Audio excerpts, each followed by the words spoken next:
Good evening. Glad everyone is here. So excited to have you to bring another No Limit November webinar to you. My name is Eddie Young, and I serve Fort Mill High School as the Career Development Facilitator in the Guidance Office. And we have a great show for you tonight. I have my friend, a great trusted colleague, Mr. John Sims. He's coming to us from Davidson College. I'm going to give him just a brief moment to introduce himself. Thanks, Eddie. Appreciate it. Happy to be here with everyone this evening for those who are tuning in and those who will watch the recording of this. I'm just here to share my perspective as the Associate Dean of Admission at Davidson College. I work with all students in the Charlotte area as well as the city of Atlanta to oversee our incoming athletic recruitment process with our Division I coaches and some other initiatives. But been very lucky to work in higher ed for about 13 years now at 4 total institutions, both public and private. So happy to be here to answer that you guys may have about navigating this process. Awesome. So those of you who are watching, if you have any questions, feel free to type them into the comments section. They'll show up on our end and we'll be able to ask John those questions. We do have a series of questions and comments that we've already prepared just to make sure that we keep the conversation going. Like I said earlier, this series of webinar, this is simply to help you all as students get prepared for your next step. Whatever your dream is, whatever your next aspiration is, we at Fort Mill High School want to make sure that you are amply prepared for this. So I'm going to go ahead and jump into the very first question here. Let's see what we have coming up first up here. First one is, how should students approach and navigate the admissions process? Now, we know this is a little tricky this year because of the pandemic, but Mr. Sims, how should our students go about navigating this process this year? Yeah, I think definitely for the seniors that are watching this to understand, even though this is not the senior year for juniors, sophomores, freshmen, I know this is not the year that any of you all imagine. Just know that we get that on the other side of the desk here on the college admissions side. I've been very lucky to interact with a lot of colleagues at other institutions over the last few months to get their input, and they're all in the same boat. You know, we're all living this experience all through different lenses. And I think the key is first understanding I wouldn't say you have more time on your hands, because I know a lot being filled with hybrid modalities of classes, some in-person classes, some remote learning. You guys all mastered Zoom over the last few months, but knowing that this process is still available to you to help to navigate, knowing that people like myself are going to be some of your best resources, people like Eddie at your school that know this process and can walk you through it. I always tell students to start off by thinking about the whole picture of this process. And I always call it a 3-hurdle race.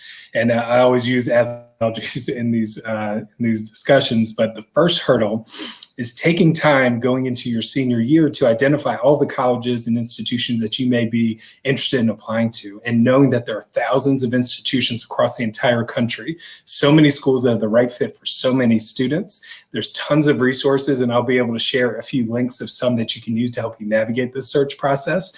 But the first hurdle is identifying that list, right? Whether it's 5 schools, whether it's 3, whether it's 10. Keep an open mind and just know that you want to have a combination of different types of schools: liberal arts, comprehensive, research-based, public and private. And then when you get to the second hurdle, that is the admission process, right? Make sure that you have taken the time to look at all the dates, deadlines per school, knowing that some of those may have changed due to COVID-19 and schools trying to work with students the best that they can, knowing that this is a tough year for everyone. Once you get all those documents into the schools that you're applying to, remember, after you hear back on your admission, if you get into the institutions you've applied to, at that point, the schools have said they want you to be a part of their campus and community. So then you get to do what you want, right? And that is key. So you have to have that list of must-haves, whether it's 3 to 5 things that you want in your college experience. It can be as simple as food access 24/7, or having certain coffee spots in all different areas of campus, your caffeine fix throughout the day. It can be that minute. The third and final hurdle that is going to be a real family decision is making sure that the financial aid awarding process meets your expectations, and also that's a feasible option for you and your family. So my best advice, think of it as that 3-hurdle race that we just discussed. But remember, go through the entire process at all of the schools that you're considering. Don't look at the sticker price first. There's going to be some tools that we'll talk about you can use early to look at cost estimators and things of that nature. but make sure you get your admission decision and the financial aid award letter in hand so that you can feel good about that overall decision. Sometimes a private institution, following different state and government regulations on how they award merit and institutional aid, could be a cheaper bottom line price than the public institution. So hopefully that helps kind of take some of the angst off, but just know it is a process. You have to show up, go through all of it, and just get to the finish line. Because remember, especially for you seniors, a year from now, you're going to be in your first semester in college. So all the stress will be off of your shoulders. So try to enjoy the journey. I know it's hard to do that right now, but remember, this is one of the first big decisions of your life, and it's not a bad thing. No matter where you end up, there's not going to be a wrong decision. So try to enjoy the little parts of this process, and just know that it will come to the conclusion for you to go on to your next step of your journey. Mr. Sims, I absolutely love how you described it as a 3-hurdle race. I love that. Now let's go back to that first hurdle, because you described talking about creating your own list of potential colleges. Talk to us a little bit more about how students should create that list, especially considering that a lot of times in this environment, they probably won't be able to physically visit them. Yes. So first, I would say write down all the things that you're interested in being a part of in college, and just know you don't have to have the major piece figured out right now. I personally, especially being at a liberal arts institution like Davidson, we're going to help students find their passion when they get to us academically and out of the classroom. So start with the list first of the academic areas that you're thinking right now. Just know that can change, and that is okay. You do not have to know your future career path at 17, 18, or 19 years old. That's part of the journey in college and the experience to find that out, right? But start with those pieces, and then also look at the type of out-of-classroom involvement that you want to be a part of. Is it varsity athletics? Is it organizations, Greek life, community service, religious life on campus? All these things are going to be important for you to get engaged with whatever college or university you end up at. And then start thinking about proximity and geography. Do you want to be in the Southeast? Do you want to look at the Northeast, in the West Coast or the Midwest? But also keep in mind that you also want to look at location, because you may be in a city like Charlotte, or you want to be in a more rural area or suburban area. So I always tell students, start with a list of those things, and then start doing some online. There's going to be these sources that I'm going to share with you all, niche.com, CapEx, Hobson's Intersect for students who are at Naviance Hobson schools, that can help you match with schools that fit the interests that you're thinking right now. And then another important piece to consider as you're forming this potential list is have a list of diverse schools, right? And diversity, when I say that, is not just the ethnic diversity on campus, but also the geographic diversity of the student body. But also, when you're looking at this list, you want to make sure that different academic ranges that you're considering. You may have what some college counselors would refer to as reach schools. If you're looking at the middle 50 percentile of students who are admitted, whether it's SAT or ACT scores, cumulative GPA averages, average number of AP or IB courses, or higher level rigor classes, keep all those things in mind. And it is one of the things I tell students all the time. You want to be very realistic when you're forming these lists. You may have a couple reach schools where you're right in that middle 50% of where you have a good feeling if you apply and present a strong application, you'll get admitted. And there may be some schools that you apply to that the academic side is just below. You're above the middle 50 percentile of what they're looking for on average, and that is okay. But keep that diverse list so that you can go through the process, not just on the application side, but also interacting with these schools right now. I know so many institutions are just like Davidson. Everything we're doing wise and admission virtual visits is virtual. There are some schools that are hosting on-campus visitors, but if you and your family don't feel safe traveling right now, especially if it's an out-of-state institution or if you'd have to get on a plane to travel there, reach out to the admission offices, because one thing that is a consensus across all my colleagues, not just at Davidson, but other institutions, is that we're finding we're able to interact with a lot more students than we would have when we did in-person recruitment travel in the past, even though we're on pretty much from the beginning of the day till midnight sometimes based on different time zones. This is what we enjoy, and interacting with us. And we'll talk about the term demonstrated interest here in a little bit, but it shows those institutions that you have a vested interest in learning more about them as you go into process. And just know that we track almost everything that we have with students. We track all of our emails with students, phone calls. If you attend a virtual high school visit through Zoom, or if you attend a virtual information campus tour or faculty presentation or panel, all of those things show us that you're taking initiative to learn more about our institution. And that's across the board at all colleges or universities, because those who cannot do in-person travel, which is the majority of us, we are really utilizing these virtual tools. And I'll just throw in a plug as an example. Even here at Davidson, while we are not hosting on-campus visitors, we're doing virtually student-led tours. So our actual student tour guides will be showing you campus from their perspective. And I think that is key as you guys are doing this. Don't just interact with old guys like me that have worked in college admissions for years, but talk to current students. Current students will always be honest about their experience and their perspective. They'll share the good and the bad parts, but they're honest. And that is really how you can get that perspective to say, I really relate to the student that I talk to. I want to be a part of the things that they're doing. If they're happy here, I think I could see myself being happy here as well.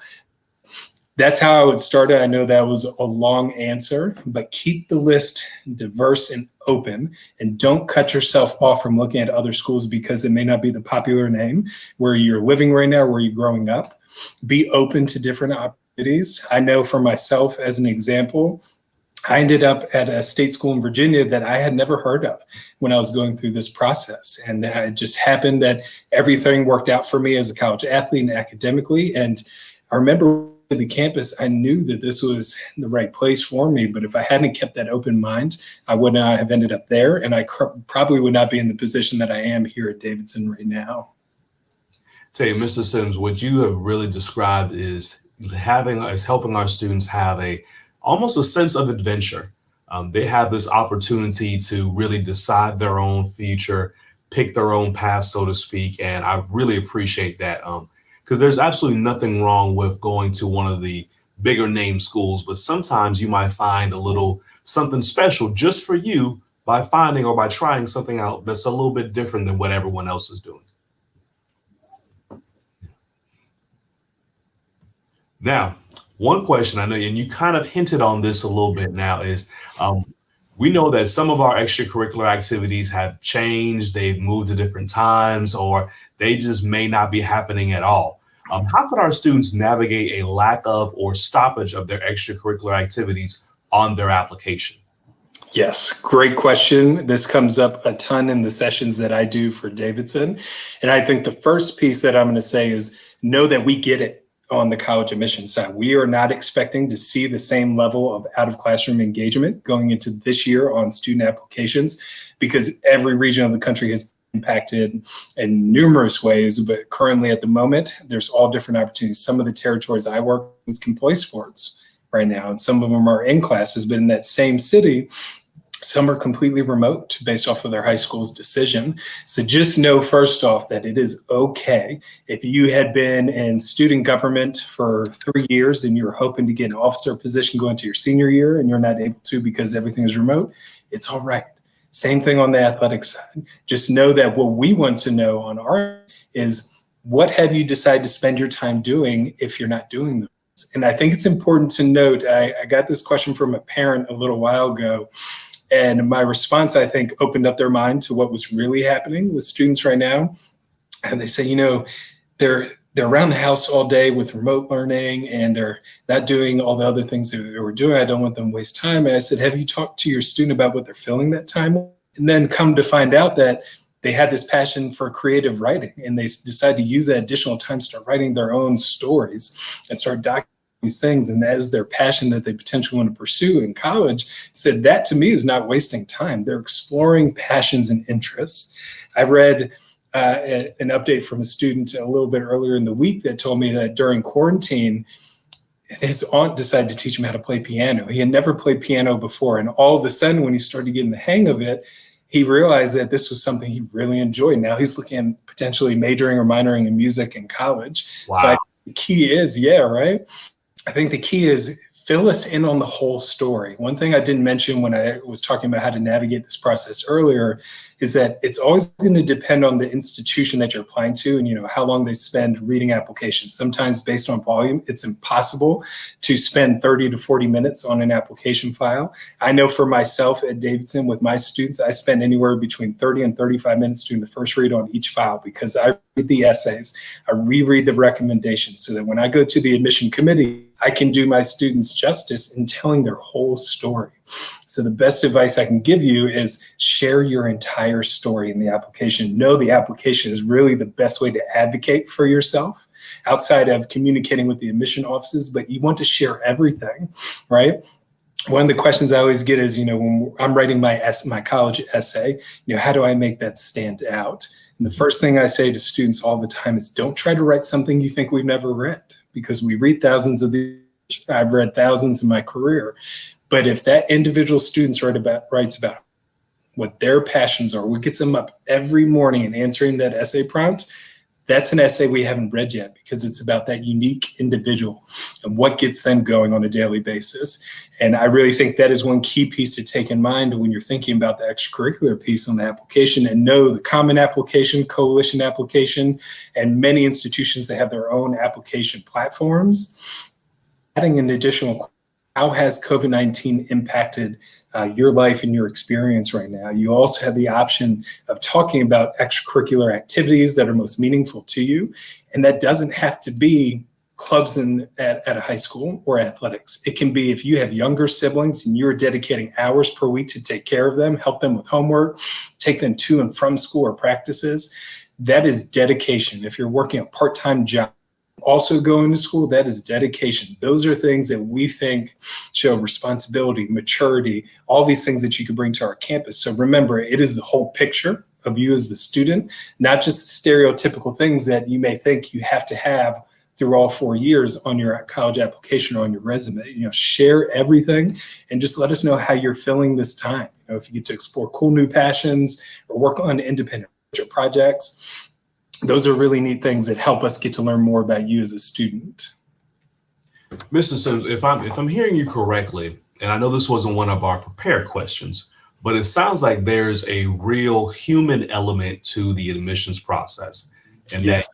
that if allowed, because we know that there are certain institutions who just get thousands upon thousands of applications, so it's really hard to spend that amount of time reviewing one. But at institutions like Davidson, so maybe some other liberal arts colleges, there's the opportunity to really show who the student actually is and not just their test scores, correct?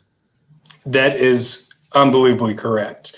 A colleague of mine, actually, I was doing work on a panel with them about a month ago, a colleague of mine at Gettysburg College in Pennsylvania, and we were talking about the term admission review. And truly what most schools do when they're really digging into the recommendations, essays, all these things, is a real holistic admission review process. But then he paused in the middle of the panel and said, I want to change this to a humane admission process.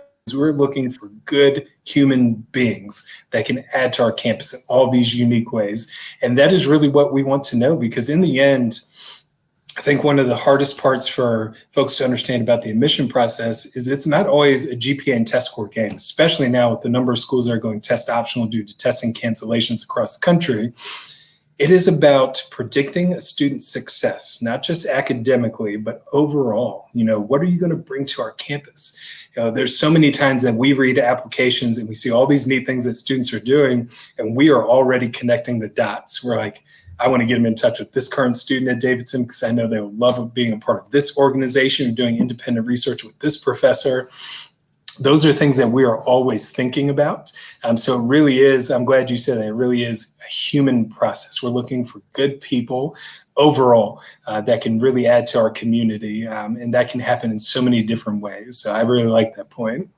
Awesome. And I know we have some great humans here in Fort Mill and Rock Hill. So now you did mention just very quickly about test scores and how schools are going test optional. How should a student's admission strategy change if their prospective college or university has gone test optional? So I think the first piece is to understand that there's a couple labels that are going around higher ed right now on the admission side. Some schools are going test optional, they're going If they're going test blind, they're not even considering the testing as a part of the admission process.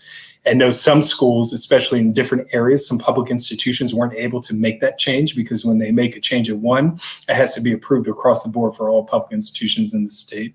Now, one thing I tell students all the time, when you hear the term test optional, it really means test optional.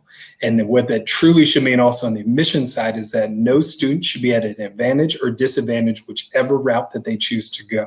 Now, my best recommendation that I always say to students is, if you have been able to test and you're looking at a school's middle 50 percentile and you fall into those ranges and you think your scores will help support your application, feel free to submit them. If you haven't been able to test or you tested and you didn't get a lot of prep before you went in for the SAT or ACT and you weren't satisfied with those scores, don't feel pressured to send those in. Just know when schools go test optional, they have so many others of the application that they're taking into consideration to make their decisions. Some schools will add an interview to the process. They may add an additional supplemental essay. Here at Davidson, we had already been in conversation about the potential of being a test optional institution. COVID-19 definitely sped up that process.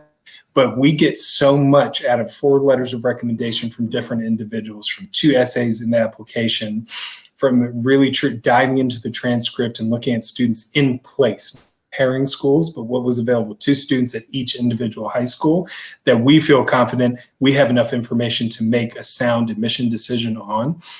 So just know the best thing that I would advise students to do: first, contact the admission officers that are going to be working with you in the process in each school that you're considering, and ask these questions because some schools may be a little different, but also make sure you know if a school is test optional, is there any additional requirement that they're asking for, so you can make sure you're getting everything in on time.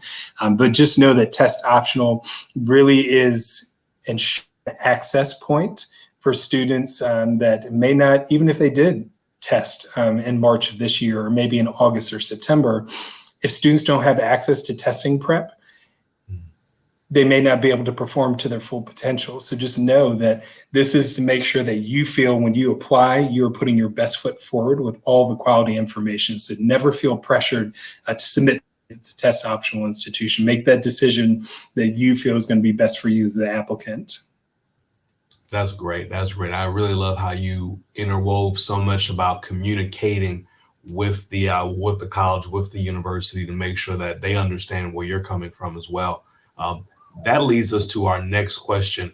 It's a term that you used earlier. It says demonstrated interest. You know, that sounds kind of weighty, kind of important. What does demonstrated interest mean, and how can our students show it? Yeah, demonstrated interest is used in different ways at different institutions. But what I always tell students is it is a great way to show colleges that are interested in learning more about them, that if you are admitted, there is a good percentage likelihood that you might choose to enroll at that school. It's also helpful for institutions just to know that if you are admitted, you know enough about this institution that if you get there, you're going to stay for 4 years and graduate. And that is extremely important. So demonstrated interest on our end really comes down to, especially in this new virtual world because of COVID, any points of contact that you're having with your regional admission counselor or with the admission office, attending a virtual information session or campus tour or a panel of faculty members or virtual open house. Any of those things are in a typical normal year where you would show up to do a campus tour or an open house event. All those interactions show demonstrated interest. And I do think it's important for students to know if you are applying to schools that are far away from where you live, institutions aren't going to expect you to be able to travel hundreds of miles, in some cases thousands of miles, to get there to see that campus in person, even in a normal year where we don't have a pandemic impacting so much of our lives. So communicating with those admission officers, it really does do a big part in the process, and just asking those questions. You know, there's a number of times where I schedule a Zoom meeting with a student and I talk to them for an hour, just not just answering their questions, but getting to know who they are, telling them all the great things about our campus. And that can also happen on the phone. But I go back and I document that and say, this student really asked some great questions, you know, based off of what I've learned from this conversation. And also they attended a high school visit. You know, I do think that if they were admitted, they would probably enroll and really be happy here. So that is what demonstrated interest means. It is a really helpful gauging point for a lot of colleges and universities just to understand where they are on the students list potentially. And it is, as you know, I've said this a couple times, but it's really helpful to know if a student has done enough research to know that that institution will be the right place for them in the process. So all those contact points, virtual sessions, all of those things can show demonstrated interest, because remember, we track everything on our end. That's right. Now, Mr. Sims, we have a couple questions that came in from our viewers, so I'm going to go to them Cool. now. Okay. This one says, in a nutshell, sometimes the students' grades have slipped because of the AB schedule and whatnot, so they're not always physically in school. So it may have impacted their grades. They may have been AB students, but now they may be a little bit lower. How does this impact their acceptance chance? The answer to this and to a lot of questions, or I hate to say this, but it's going to be, it depends on the institution, because every school is going to have a different way of how they're at current progress. And especially if a student is a senior right now, and if they ask for mid-year grade or first quarter or first trimester grades for updates. But I do think it's important for students to reach out to the admission offices directly and just share that information.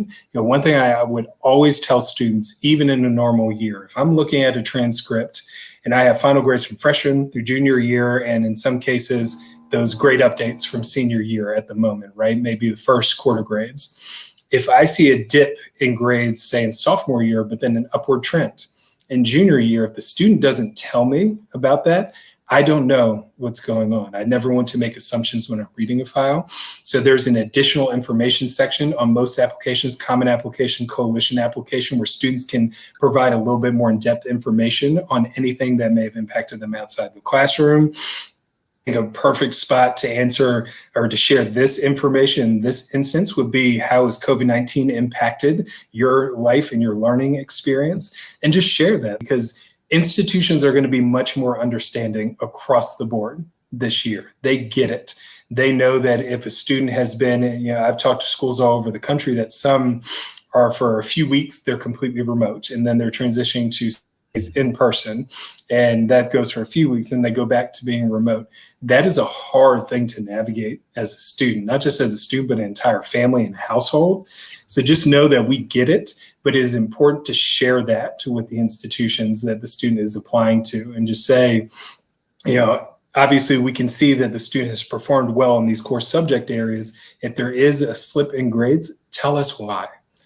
We'll not want to make assumptions on that part. We want to hear from the students and share, you know, if it was really hard transitioning to remote learning, which it is for so many students. I know it would have been for me if I was still in school at this moment. We just want to know that. And that helps us in our decision process, because there's so many other areas of the application where we can take a lot of things into consideration and say, okay, I get it. I still think the student may be fit for our institution. So share as much as you can through the app, but even in follow-up conversations, whether it's phone, Zoom meetings with the admission officer, or even by email exchange, just make sure to share as much information as you can. We need you, our students, to be self-advocates. Okay. So you absolutely have to tell your story, like Mr. Sims said. Now, here's our next question, brand new question here. As a junior, how worried should we be about test scores? So not a senior this year, but a junior. Will they not be optional by 2022? This is a really good question. And again, it's going to depend by institution. You know, I was doing a virtual college fair this past week with a number of institutions where we're doing presentations and then answering Q&A questions. Every school is a little different. Some schools have decided to go test optional just for 1 year. Some schools are going, say, on a 2 to 3 year pilot program to see how that's going to work. And they may transition back to requiring testing scores at a later date. So it's really going to depend on the schools that you're looking at, because the College Board, which runs the SAT and the ACT, they're hoping that going to next year, they'll be able to have a stable amount of regularly scheduled and testing dates available to students. So really make sure that you reach out to, again, the admission offices and ask, you know, if you're test optional right now, how long are you going to be test optional? Is this permanent? Is this a 1-year program? Is it a 3-year pilot program? I know, especially for Davidson, we're going with a 3-year pilot program right now. So students who are graduating in 2022 will have this option, same with 2023. And we may decide to stick with that. We're going to analyze the data and look at everything as we go forward through the first year and make that decision at a later date. But I would say make sure you check with each school that you have on your list, because if one is still requiring scores, hopefully going into the average beginning spring dates of February and March, there will be some availability.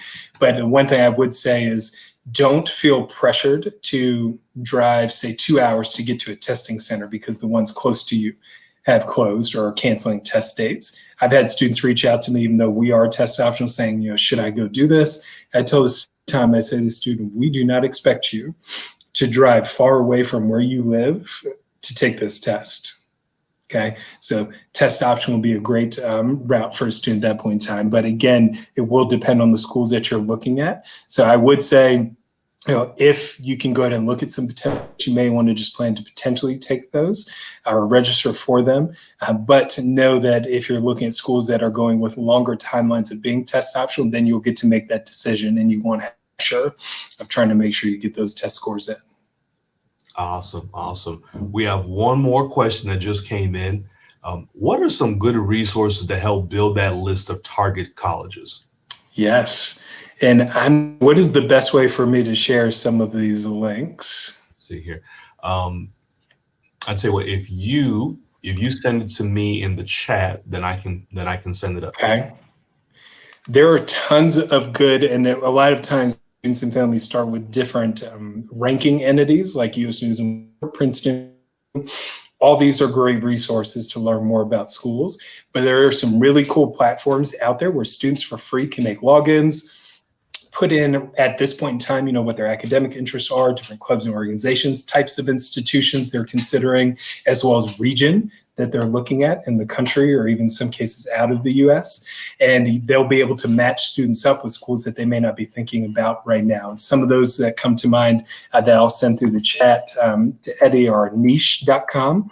Niche is a great resource that you can utilize to do some college searches. And one of the cool parts about most of these entities is that even once they do their first list of recommendations, if a student does have to opt in to each school and say, actually, I do want to learn more about this college or university, but they'll also start sharing like institutions that you may have not clicked on or that, but based off of your interests, they'll come through and say, I think this might be a great fit for you based off of what you're looking at and what you're telling us.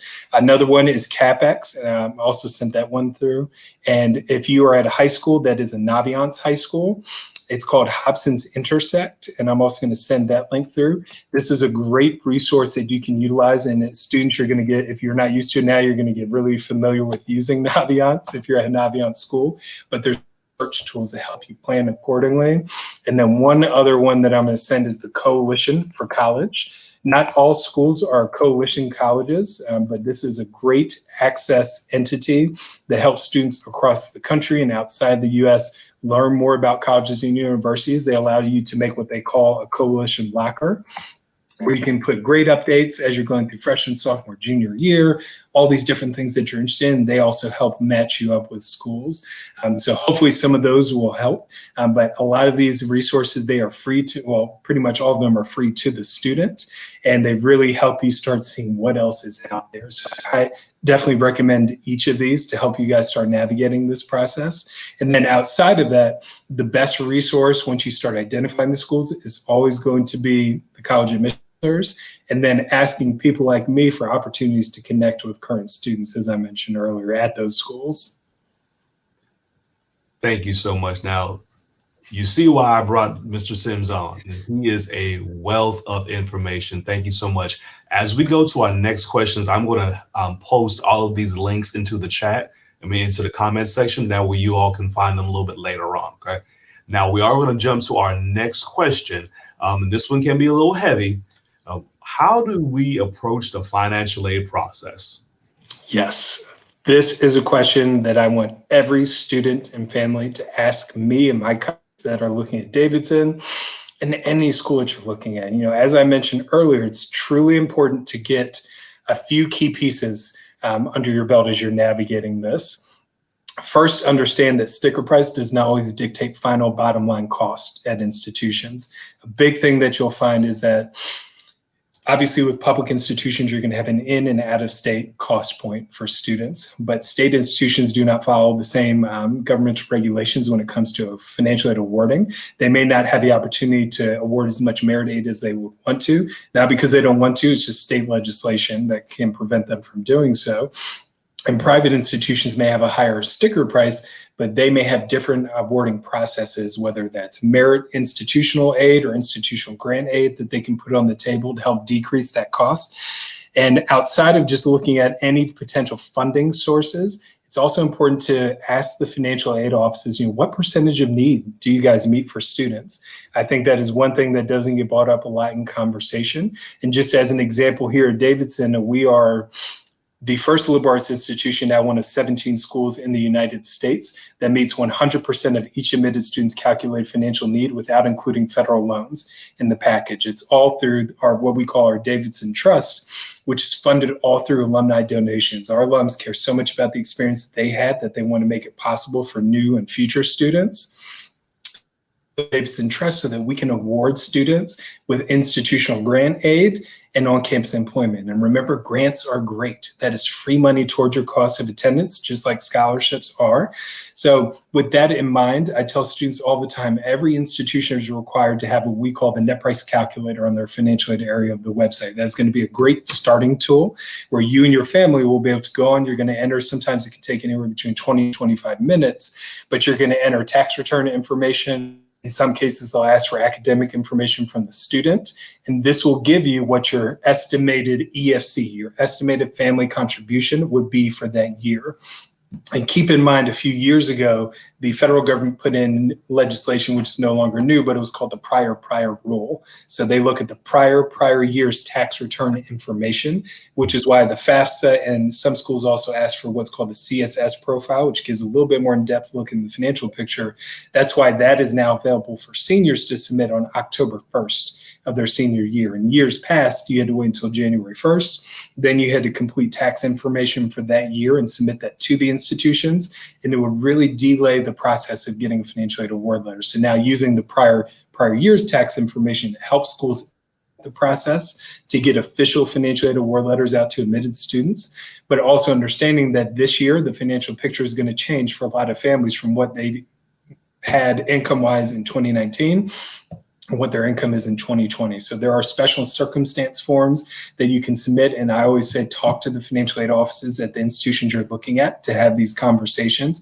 Every school is going to be different because it is up to them and the percentage of need that they meet. And not all schools meet 100% of financial needs. Some may meet 40, some may meet 50. And when I say overall percentage of need, what that truly means is, let's say a student was applying to a college or university that was $50,000 per year, tuition, room and board, all fees included, average meal plan, any additional fees.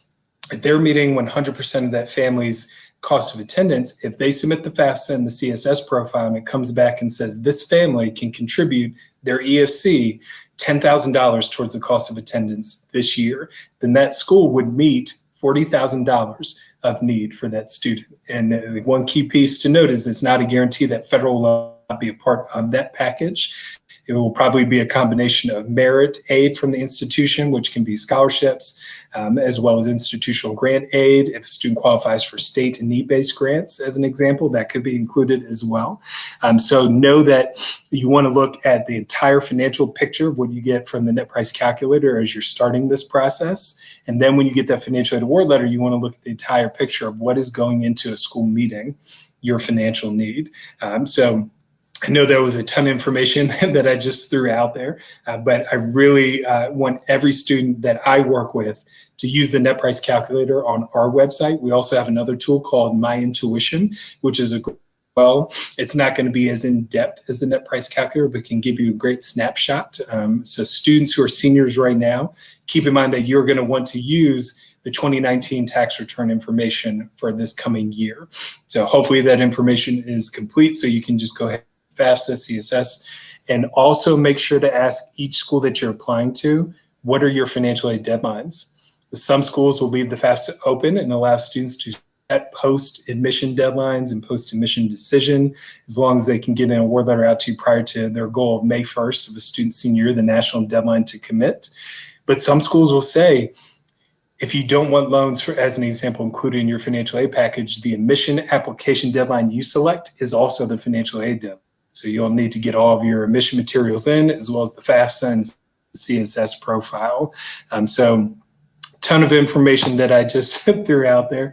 My best advice in approaching financial aid is use the cost estimator tools to start so you can feel comfortable with what you're getting back. If you have questions on what you've entered, financial aid office at the schools you're looking at. Remember, be as honest as possible with the data that you enter, because the data that you get out of those tools is just as good data that is entered. So try to make sure it is as accurate as possible to what you're looking at in your family's tax information. But again, the whole process, if you're not applying early decision, which is a binding process to most institutions, if you're applying early action, regular decision, go through the whole process, get that financial aid award letter, and then most schools, as I mentioned, will say by May 1st, we would like to know your final decision. So that'll give you and your family some time to compare, look at all these different award letters, and also look at the value proposition of each school. I think that's an important piece to note. This should not be a wagering game on what school's offering more. You also want to look at what school is going to be the best fit for the student. You know, if they go to this institution, I always tell students, you should be able to ask people like me at every college and university, look at, how are you going to change me? If I enrolled at your institution, how are you going to change and mold me into a young by the time that I leave? How are you going to find my true academic passion? How are you going to help build the professional experience, whether it's through research, internships, study abroad? You want to make sure all those pieces are a part of the puzzle for the student, so that you can feel good about that overall. Make sure it's feasible, but also that all the things that the student and the family are looking for are going to be a part of that experience. I tell you what, Mr. Sims, you gave just so much information. It's all excellent. I wanna co-sign one thing in particular that you said. For those of you who don't know, Mr. Sims and I actually used to work together at another institution, and we frequently would have conversations with students about the financial aid process, and they would sometimes say, well, we just didn't feel like completing the FAFSA. And they didn't. As a family, they would not complete the FAFSA, and they literally missed out on thousands of dollars that could have helped their tuition. So please, ma'am, please, sir, take his advice, complete that FAFSA. Okay. The next thing that you mentioned, Mr. Sims, is another one of our non-prepared questions. You talked about early action and regular decision. Can you kind of walk through those as well? Yes, of course, because there are so many terms that we use on the admissions side that can differ across the board. But I think it's really important to definitely make sure we note each of these. So most institutions will have some early deadlines, but it's key to note there's a difference between early action and early decision. Early action is a binding admission process. You can apply early action to a school, and if you're admitted, you're not bound to enroll at that institution. The process is really meant to give you advance notice of your admission decision in the entire timeline of applying to school. So usually you'll see a lot of schools may have a December 1st early action deadline, some may be in November. But deadlines that you usually see in November and earlier than that, some are November 1, some are in October, are what we refer to as early decision deadlines. So what this means, if you apply early decision, you will also submit a contract or agreement that is signed off by the high school counselor as well as the parent of the student, making sure all parties have paid attention to this and agree. You're saying, if I am admitted to this institution, I will enroll and I will rescind any applications from other institutions that I've applied to. So it is best practice. Student is going to apply early decision somewhere. They should do that at one place, not multiple in the process. But make sure that you, and I tell all my students, I never want anyone to feel pressured applying early decision if they want to keep their options open. But I also want every student that applies early decision to have looked at the financial picture of things. They've used the net price calculator, different cost estimators. They've talked with our financial aid office, and they feel confident that it's going to be a feasible option for them and their family. Now, typically, it's like regular decision, which are a little later in the process. Some of those deadlines may be in January, February, in some cases. And these are in place to give students a little bit more time to get their applications complete, but those are also non-binding. One thing to note is that if you apply early action, early decision, most schools will be able to turn around your admission decision a little bit quicker in the process because it's not going to be as big of a volume as regular decision. Regular decision is usually the largest volume that institutions receive, so it takes more time to review those applications, make sure that you get the decisions ready as award letters to run. So just keep that in mind. And some schools may also be on a rolling admission process. So they may open up their application in August or early September. And as files complete, their admission officers will read the applications and they'll release decisions continuously throughout that entire cycle of the admission process. So definitely check with each school that you are looking at and choose the deadline that you are first comfortable with and works best for you as the student. Never feel pressured to choose one over the other in this process. Excellent. Now, our next question is a little bit different, but I think a lot of our students are thinking about this. I'm considering a gap year because of COVID. What should I know? Yeah, and know that gap years are fine.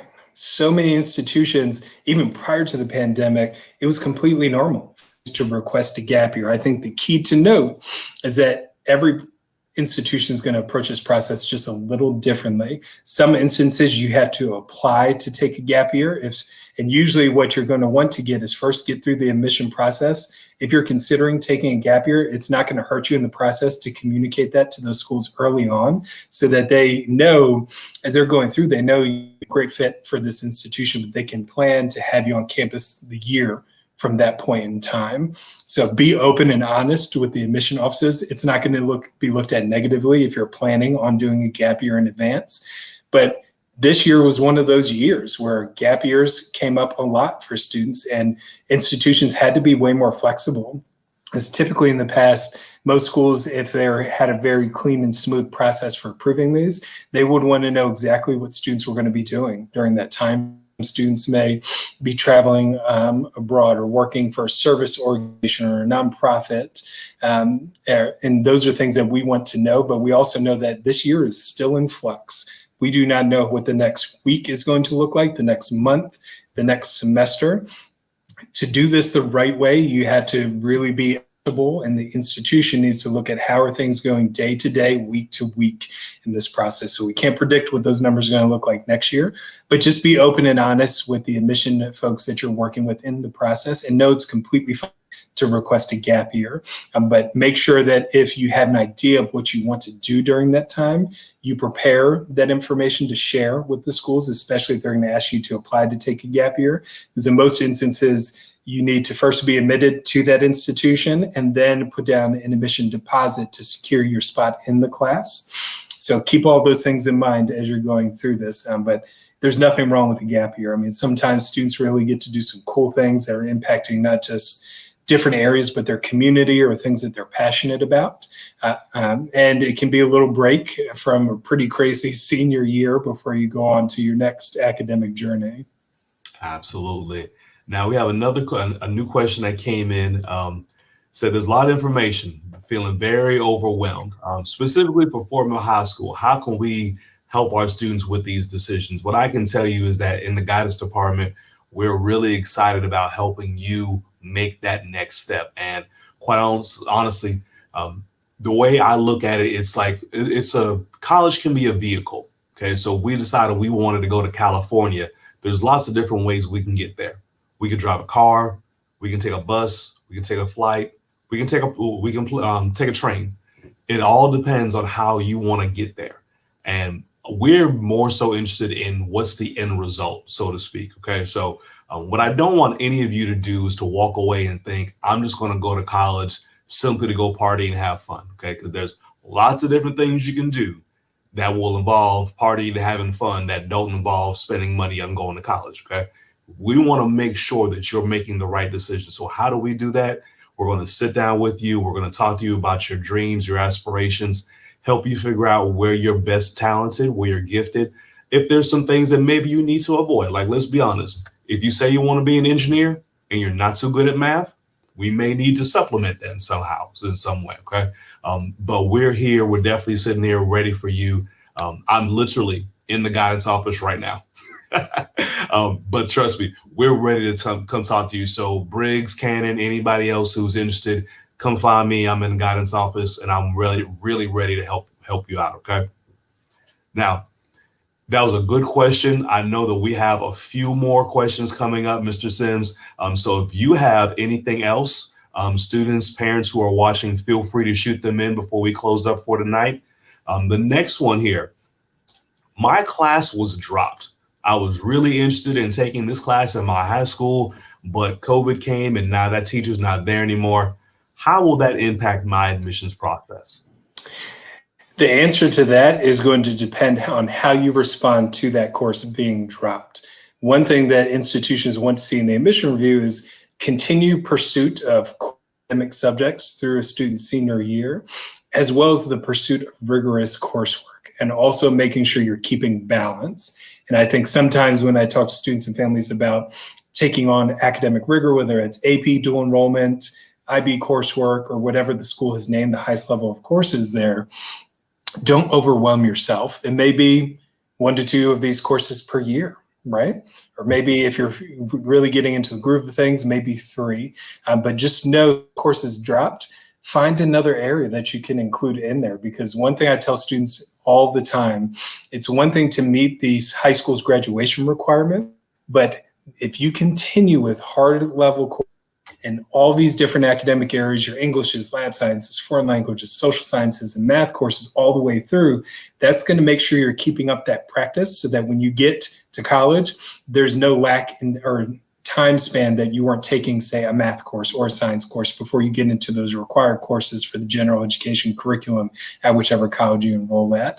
So my best advice, if a course you're looking at, let's say you're looking at taking let's say AP chemistry in senior year, and that course was dropped.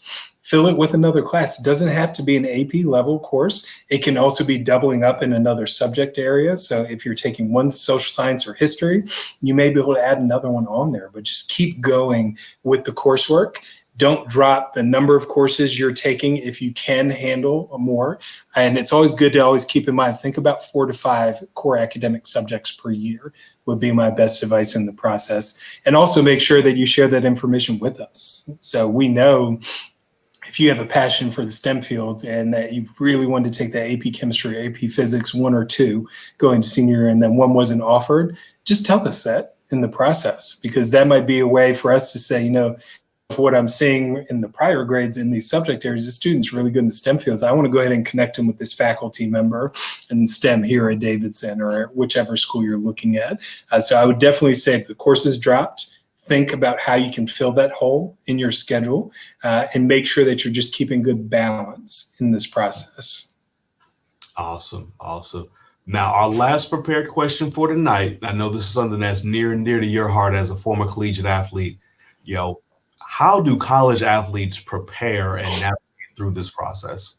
Yes. So this year is not only impacting the overall admission process and how students, regardless of their interests outside of classroom, find the right school, but it's also impacting the athletic recruitment side because the NCAA initially had put in a dead period that went through part of September. Then they've extended that throughout the entire fall semester. So it is a little different than some other dead periods that are regularly scheduled. And what that truly means is that coaches cannot have in-person meetings with recruits on a college campus. And most times they cannot have conversations in person off campus as well. So they can communicate by phone, email, which can make it hard, especially when coaches are looking at tomorrow is the first national signing day for a lot of Division I programs and some Division II.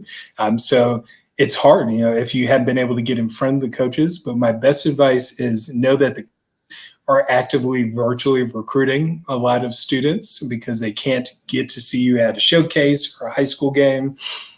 The best thing you can do, and even though I loved being a college athlete, I also got a chance to coach baseball in college for a few years, a long, long time ago. And I would always tell students, even in a normal year, what we want to know as coaches is we want to hear from the student, right? And not just, hey, I'm really interested in your athletic program, but I'm also interested in your institution, and here's why. Share all of that information. Don't just keep it sports specific, because coaches are also looking to recruit folks that are going to be a great addition to their team, but their campus in general. And that is via email, phone, and know if you don't get a response to any of those avenues right away, follow back up, because the coaches right now, they're also practicing with their teams on campus. Some schools aren't able to compete right now, but they're still able to practice. So reach out to the coaches first, and then know you want to be, when it comes to athletics, you definitely want to be realistic with your sport, also the different level that you're looking at. Also understand that some sports are very competitive at the Division III, Division II, and Division I level. There are some sports that are anomalies where Division III nationally ranked programs can compete with Division I, but in other sports like football or basketball or track, for example, or swimming, there may be a differential in those. So my best advice is, let's say you're what we call stopwatch sports, so track, swimming, for example, reach out to coaches, share your times, and they're going to be honest in their feedback to you and say, based on what you're sharing with me, you would fit right in with the average swimmer or runner in this event on our team. With other sports, baseball, football, basketball, share some film, game film, not just a highlight reel of every shot that you hit or every touchdown that you scored, but real game film with them so they can see how when things aren't going great. Or those are things college coaches want to know in this process. So you definitely want to reach out to them. If there are any underclassmen in this session, know that until you get into usually the summer, most times it's around mid-June or July of your junior year, the coaches cannot communicate with you directly. And they have an NCAA violation talking to you too early. They can share materials about their programs, things of that nature. But make sure that it is a good point where you can have real conversations with the coaches. And seniors, if you're in this process, it's never too late, but just know that different levels have kind of solidified their recruitment classes. Most Division I programs have their classes set going into this incoming year or this, and some are already actively recruiting 2022 classes at the moment. So keep those things in mind, but definitely reach out to the coaches. I mean, because it may be intimidating to think about that, but they're real human beings. They want to talk to the student athletes that they may be coaching, and they just want to get to know you through the process. So take that first step in initiative to reach out to them. And if you're looking at Division I or II, make sure you're also NCAA Eligibility Center, start getting all the pre-qualifying information in, because you do need to be approved through the NCAA if you're not looking at an NAIA school or something of that nature. If it's NCAA institution Division I or II, you have to be certified as hopefully a qualifier by the time you get through your senior year so you can compete and practice in games. Some cases you may be partial qualifier where you can practice, but it's going to give you some good guidelines to look at all the course subjects you need to do, where you fall on the sliding scale for NCAA eligibility purposes, and all the other pieces that they look at. Mr. Sims, thank you so very much. You have given our students a wealth of knowledge and information. Do you have any closing comments that you want to leave with us tonight? Yeah, of course. I think the best thing that I can leave you all with tonight is try to enjoy this process. I know I may have mentioned that earlier. I know this is not the year that anyone wanted, right? But again, this should be exciting. And obviously, I'm a little biased towards Davidson. I love working here. I love this institution. But I tell students that I meet and interact with all the time that there is no wrong decision. You will find that right fit in this process. There is an institution out there for every student. And the more you take in information-wise, the more you engage with those institutions, the more you're going to learn about different colleges and universities. So enjoy this process. Make sure you get everything in by the deadlines. But just remember that hurdle analogy that we used at the very beginning of this. And then a year from this point in time, seniors, you'll be in college. Juniors, you're going to be in the thick of this process. Sophomores, you're still going to have a little bit of time to go. But just remember that this should be fun. There's no wrong decision. Wherever you end up is going to be the right. So just try to enjoy it and know that the stress, the anxiety will not last forever. You'll get through this and then you'll be on to the next step of your academic journey. Well, Mr. Sims, thank you so very much. Once again, we really appreciate you from the bottom of our heart. To all of our viewers, thank you for hanging out with us tonight, and we'll see you next week. Y'all have a great evening. Bye-bye. Take care.